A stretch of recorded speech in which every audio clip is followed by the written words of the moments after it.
I'm Craig Kenneth, a relationship coach and a psychotherapist. Every relationship is different and every breakup is different. Work with me and you'll get professional help on your situation. And if you're in no contact, focused on personal growth, my creative healing course is filled with hours of exclusive content. Available now at AskCraig.net.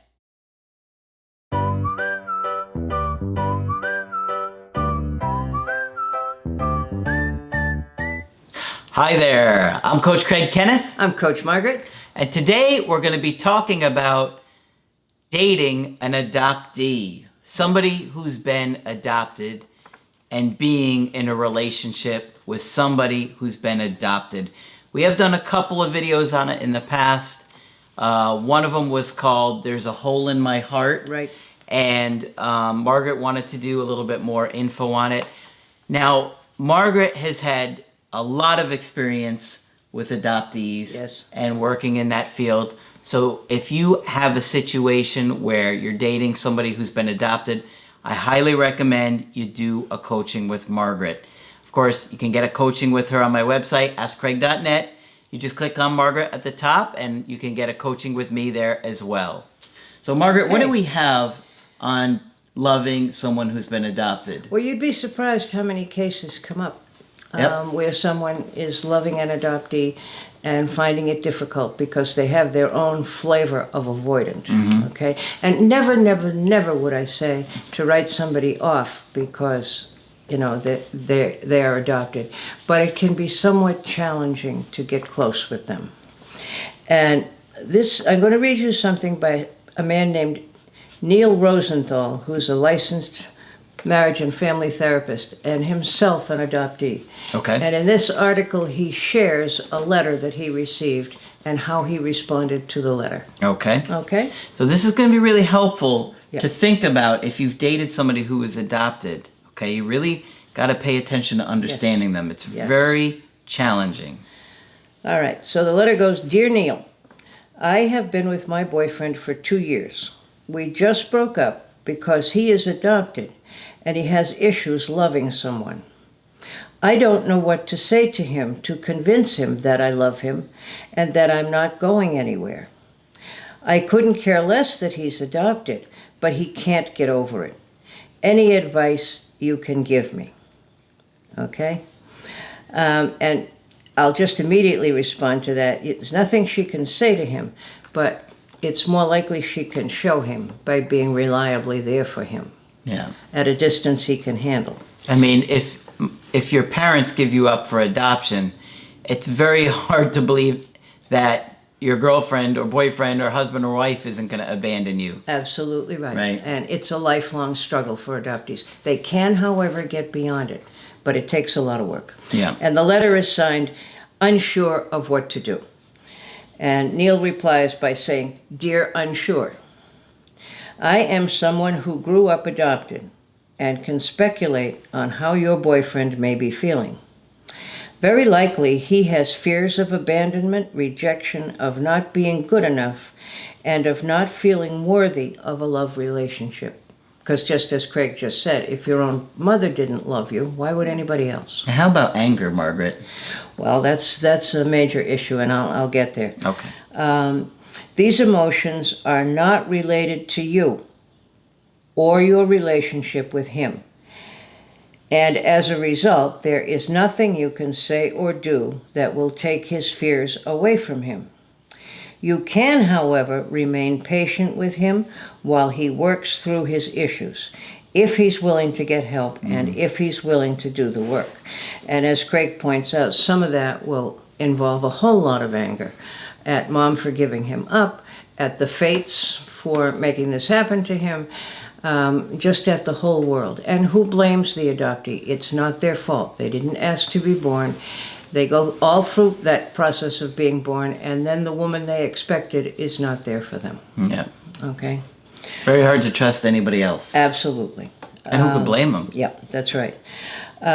But in terms of where does the adoptee begin, for one thing, there are enormous resources on the computer. If you look up adoptees, being an adoptee, there's stuff written on it. There are groups, there are support groups, there's all kinds of stuff. And if somebody isn't ready to go to therapy right away, that's certainly a place that they can start. Okay? And if you don't trust anybody, why would you be in a hurry to go to a therapist? It's extremely difficult. So I'm saying if somebody's not ready for that, simply direct them to begin to look on the computer or look on the computer with them for some resources they can find. Yeah. Okay? Here's what your boyfriend can do. First, he can mourn the loss of his birth mother and the relationship and the bond that he imagines he would have had with her had he not been given up for adoption. So the grief, the mourning is the first step. Okay, why did this happen to me? And most children blame themselves. I wasn't cute enough, I was a bad baby and cried all the time. Kids tend to blame themselves. Yeah. Okay? Yeah. And that's very sad. And he will still have to do the work on his adoption, even if he had a great relationship with his adoptive parents. Because we are talking about losing a more primal in utero bond that is at the core of his feelings that he isn't worthy of love, or his birth mother would never have parted with him in the first place. Okay? So if my own mother didn't love me, how can I be lovable? How possibly can anybody love me? And adoptees can struggle with this question for a lifetime. Okay? And they're going to take, if they want to resolve it and are ready to work on it, it's going to have to be done in small steps. Okay? Yep. Second, he has to take control of his emotions and his behavior. A good relationship can turn into a nightmare because of out-of-control responses from an intimate partner. An author named Nancy Verrier, Verrier, who has written some great stuff on adoption.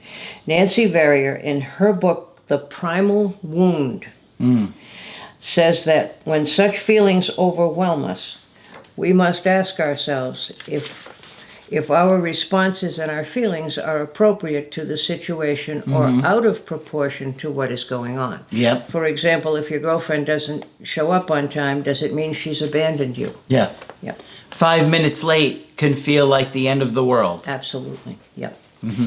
If we think that our reactions might be too intense for the situation at hand, we have to acknowledge our feelings, but respond to the situation, because other people do not have to accept our childish reactions and behaviors. Okay? So, No, they don't. No, they don't. They don't have to tolerate those Right. behaviors. Third, he has to overcome his fear of what might happen.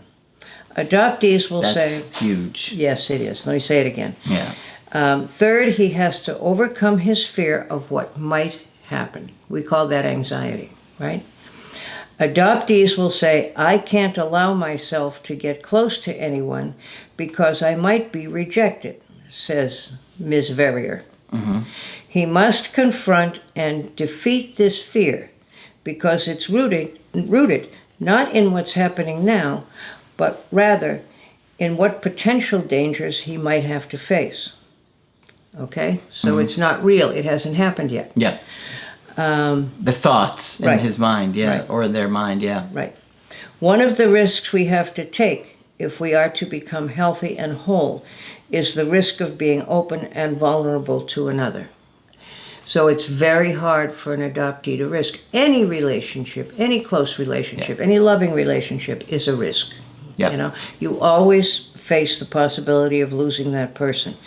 But when you think about the couple, and I think they're young, who we're talking about here, is if you don't know, if you don't try it, you'll never know. And if you don't try it, you'll never get the relationship that you want.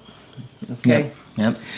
Lastly, You have to think about what you're missing out on if you don't try and... absolutely. You're protecting yourself, but you're also not living life to the fullest. Yeah.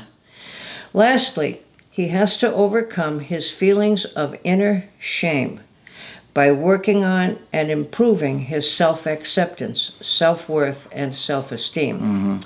This is no simple task.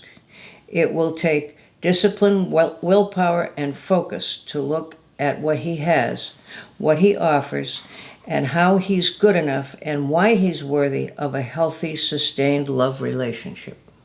So you see everything that's in the way. The disappointment, the expectation of being abandoned, yeah. But you got to take a chance in life sometimes. One final thing. You may love your boyfriend, but if your boyfriend is unwilling to love you and unwilling to do his own psychotherapy, then he isn't good for you. And you might want to think about finding someone who can and will love you back. Yeah. So we're not going to write off any adoptees, but we're going to be realistic about how they really have to deal with it. Yep. Okay?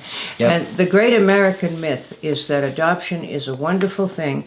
It is a wonderful thing because it keeps children from being kicked around in the foster care system. But is it ever the same as growing up with your own family? Even when it's really good, it's never the same. The wound is there, the sadness is all there. And I'm glad Craig remembered that we talked about this once before and talked about always having a hole in your heart. Okay? And while that won't go away, it can improve enough that you can have a healthy relationship. And as our friend Susan Johnson says, nothing is as healing as having a healthy attachment in adulthood. Okay? Yep.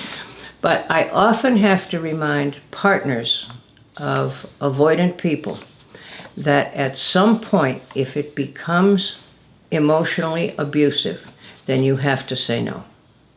Okay? Yeah. You don't want to say if it's emotionally abusive and the person isn't going to get help. Right. Because the relationship will just get worse and worse, and Exactly. you'll just be hurt, and they'll hurt you, and they'll hurt themselves, and it won't be a good But environment because for the love. relationship is fragile, people don't know that it's okay to do that. And oftentimes, the adoptee is healthy enough that if you say something's got to change here, and this isn't fair to either me or you, that they will hear you. It isn't an instant they will withdraw if you say anything. Okay? Mm-hmm. Because they don't want to hurt you. Okay. Okay? Heavy stuff. Yeah. Yeah. And we know that not a lot of people will be dating somebody that's adopted, but for those of you that are in that kind of situation, it will be helpful to have this kind of material. And know that Margaret is a great resource, and I would definitely suggest do a coaching with her if your partner was adopted. Well, people are hearing you, Craig, because I'm getting more and more calls about this. Yeah. And I'm very glad, and I hope it's helpful. Yep. And we want to see you make it. Absolutely. Absolutely. So, of course, if you want to get our help personally, you just go to my website, askcraig.net, sign up for the coaching option that works best for you. I do email coaching and I do Skype. As I said, Margaret is available for Skype coaching. If you feel that I can be helpful to you, please sign up. Just click on Margaret on the top of the website to do that. But that's it for this video. I'm Coach Craig Kenneth. I'm Coach Margaret. And we will talk with you soon. To get my help personally, go to askcraig.net and click on Schedule Coaching and choose the option that works best for you. I do email coaching or Skype. To schedule a coaching with Margaret, click on Margaret on the top of the page and order a Skype with her. For the Knowledge Creative Healing course, click on the link at the top of the page and click Get Started Now.